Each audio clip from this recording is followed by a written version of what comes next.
Hey, I'm Olivia, aka Biblioghoul. Welcome to my channel, and you're probably wondering what the vague title means. Of course, it is a play on a quote from one of my favorite movies, The Witch, but it also touches on themes that I wanted to discuss in this video. I was noticing that a lot of the books I was so excited to read got left by the wayside because I couldn't incorporate them into videos. So I realized while looking at things that books I was interested in had in common, they all had fruit on the cover or in the title. And after noticing this initial commonality, I realized that a lot of them had things in common besides that, like sensory-based writing, literary writing. I am a Taurus, so of course all of this was drawing me in. So I thought I would read through all of them, and they actually all ended up being a huge success. So maybe I should let the vibes be my guide more often. So the first book that I picked up for this theme is Woman Eating by Claire Coda. As you can see, there is fruit on the cover. And eating obviously fit this theme. This book is about a young woman named Lydia who is a vampire and has been living with her mother, who is also a vampire up till now, and decides to put her mother in a nursing home and branch out on her own. Lydia is an artist, so she's interning at a gallery and has a lot of trouble with actually acquiring blood to eat.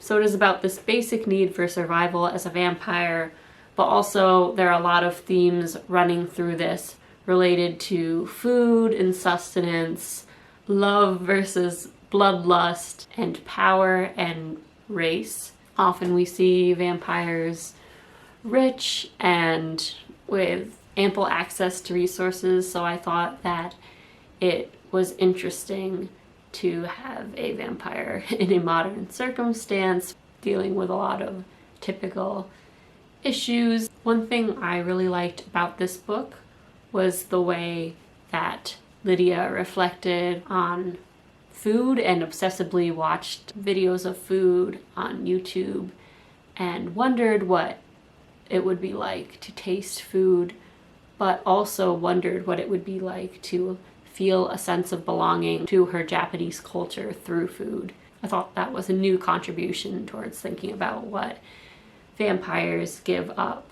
We see Lydia desperately trying to go to the butcher for blood and all of these different locations. We see her trudging through the awful experience of her internship and the abuse and all of these non-profit organizations that take advantage of free labor, and the internship isn't offering her any mentorship like she wanted. And on top of that, the book reflects on sexual harassment in this environment. The character is mixed race, and you see a lot of reflection about both the vampire and human nature in her, as well as her different ethnicities. Her mother views vampirism as an evil thing that has happened to them. Her mother is Malaysian, and the main character is reflecting on what her life must have been like before being turned, and the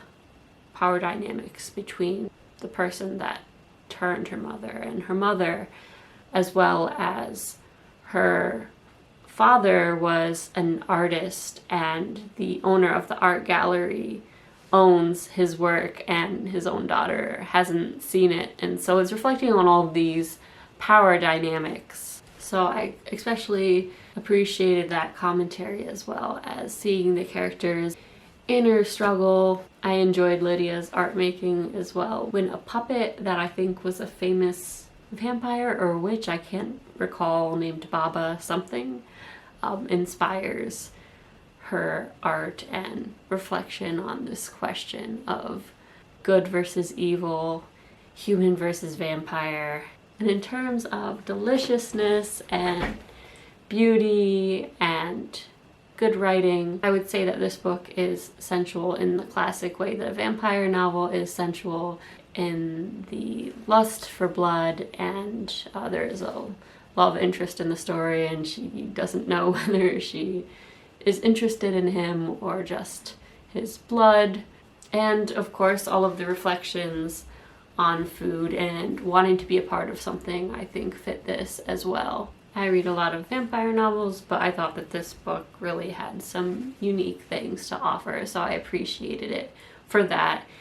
If you are super into the classic vampire tropes, you might not jive with this book because there are some like vampire lore things that are changed, and there are some things in the storyline that don't mesh perfectly, but overall it has a lot of great ideas and was a good read. The next book I read was Briefly A Delicious Life by Nell Stevens. Now, as you can see, there's more fruit and more deliciousness. This book is about a writer, George Sand, and her lover, Chopin, who move into a room in a monastery in a small village to try to have some space from city life and have Chopin recover because he is ill. And you're seeing all of this from the perspective of Blanca, a young ghost who died centuries before. This is taking place in the 1800s, by the way. George is a woman who doesn't follow societal conventions when it comes to gender, and wears pants and, openly walks through the village this way, so the family is kind of shunned. I really loved reading all of this from the perspective of Blanca. As Blanca, you have an opportunity to go into the characters' memories and even see their futures, as well as sometimes slightly impact what's happening. She was a teenager and died young, and I really enjoyed her getting revenge and bothering the people that had failed her in life. Blanca also falls in love with George, and she didn't realize that she was attracted to women until death. So you have this intense yearning to be with George, and it is sad since she died so young. You're wishing that she could experience life. So although it does feel very intimate and voyeuristic, you don't care because you kind of wish Blanca could have these experiences. This book is very sensory and lovely in the way that it describes creativity and the process of writing and composing. Blanca watches George as she writes in the middle of the night when no one else is awake, and Chopin as he composes really famous works. So that feels really lovely. And the cold, rainy environment that they are in also feels perfect to read in the fall season. Also, the family's bright spirit and livelihood and creativity is in sharp contrast to the conditions they're living in, and it just feels so alive in the middle of decay. Because you are viewing things from Blanca's perspective, you kind of are removed from time, or the book just feels very long and timeless in a good way. It doesn't feel slow, but that does lend a sense of tragedy, or just the fact that things keep going, no matter what happens in life. Also, the book is very sensual because Blanca is very explicit about her desires, and you see flashbacks to her past life. And so there is that element of deliciousness in the novel. I think if you like historical fiction, you will enjoy this novel, but also if you're like me and you enjoy seeing alternative lifestyles in historical fiction, or the life and love of creative people, if you enjoy supernatural elements to your books. So yes, another book that I really recommend picking up. The next book I picked up was Fruiting Bodies by Katherine Harlan. So again, fruit in the cover and mushrooms, so food. I just love the mushrooms coming out of the hand on the cover. I thought that was so beautiful, and I like the blue as well. It's so striking. So I knew I wanted to pick this up. It is a book of short stories, and I honestly think this is one of the most successful books of short stories that I've read. All of these stories felt like they gave the right amount of plot, and they were literary and had well-developed characters, but also some had fantastical and fairy tale-like elements. The small blurb says, this genre-bending debut collection of stories constructs 8 eerie worlds full of desire, wisdom, and magic blooming amid decay. Actually, my 2 favorite stories were less fantastical, I guess, than the rest, but still wonderful. My first favorite was called Take Only What Belongs to You, and it was about a researcher trying to research and parse the papers of her favorite author for the queerness that she read in one of her novels. That's the woman's favorite novel, and she's been told by other experts that the author was definitely straight. She's investigating this and trying to substantiate the feelings and interpretation she had of the novel. And I forgot to say that a lot of the stories in here are very queer, so yay, but I think a lot of people relate to that feeling that art sparks within them and wanting to understand where it came from. And then the other story that I loved was about a woman whose body begins to grow mushrooms, and she's living isolated in this cottage with her lover, who is kind of overprotective, and then a strange man stumbles into their home injured, so they have to juggle trying to help him with also trying to keep their secret, and this invasion of a untrustworthy person into their space while the partner is also overprotective at the same time, and the woman wants to have her freedom and space but also doesn't want her secret to be known. Also, some of the stories in the collection reflect on climate change and environmental degradation and things blooming within this destruction, which was a really lovely contrast, which I thought kind of spoke to the character or symbolism or just actual function of mushrooms, that, you know, they are breaking things down and creating from that. So that seemed to be one of the themes of the collection, just so you can get a taste of the fantasy elements. There's a story about anthropologists stumbling into this fairy world and playing a high-stakes card game, which requires bets of memories and life experiences and limbs. And, you know, there are a lot of stories in this collection that follow quests, whether that's like pursuit for knowledge or love. The eeriness of these otherworldly things, I think, has that kind of deliciousness to it, as well as, I said before, this contrast between things coming to an end and beginning. Obviously, in that story, eating the mushrooms sprouting out of your lover's body is pretty sensual.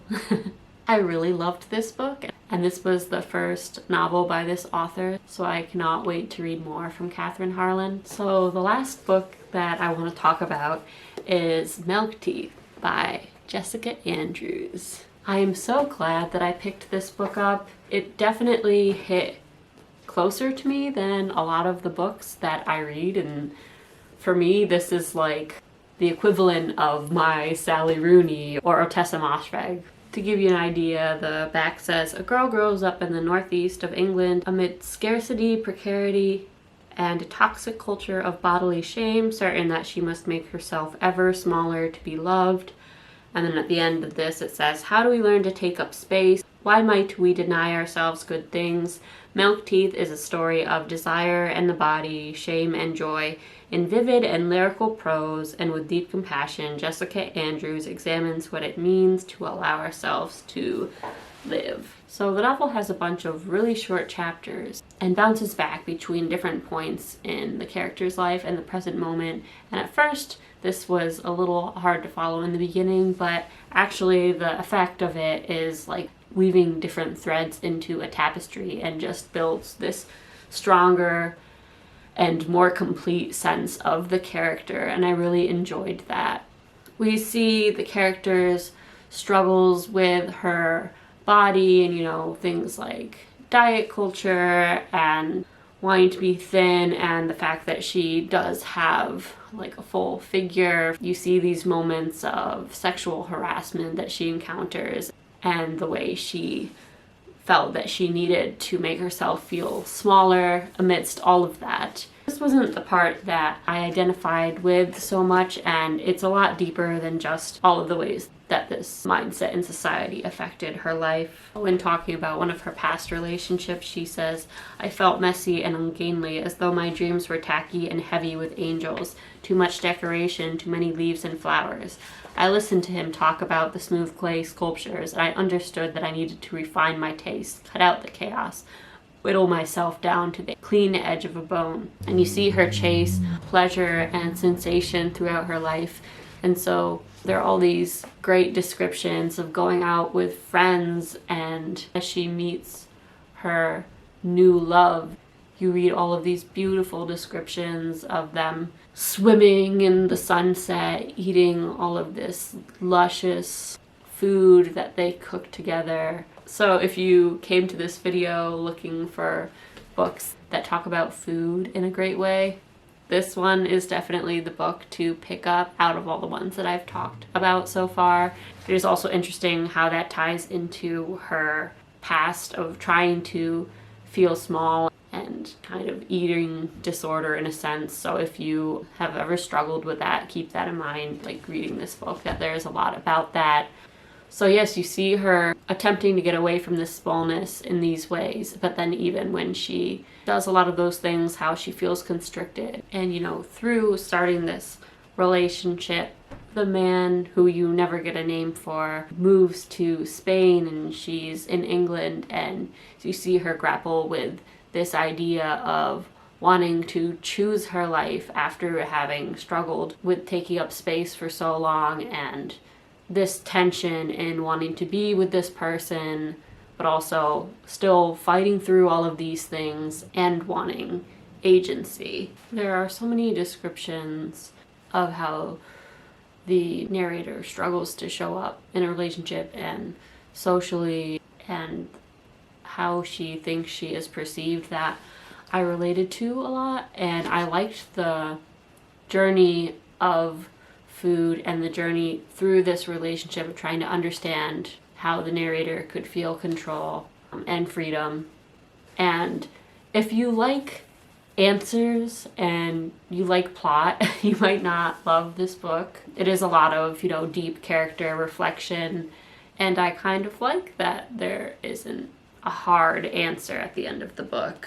The language throughout this book is beautiful, so I definitely recommend it for that fact. And if you are going through a journey of trying to know yourself or grow in your own life, this book was simply wonderful. I was really happy I did this vlog. In the end, I wouldn't rate any of these books below 4 stars. They all made me think or gave me a pleasurable reading experience, and I was so happy that I picked all of them up.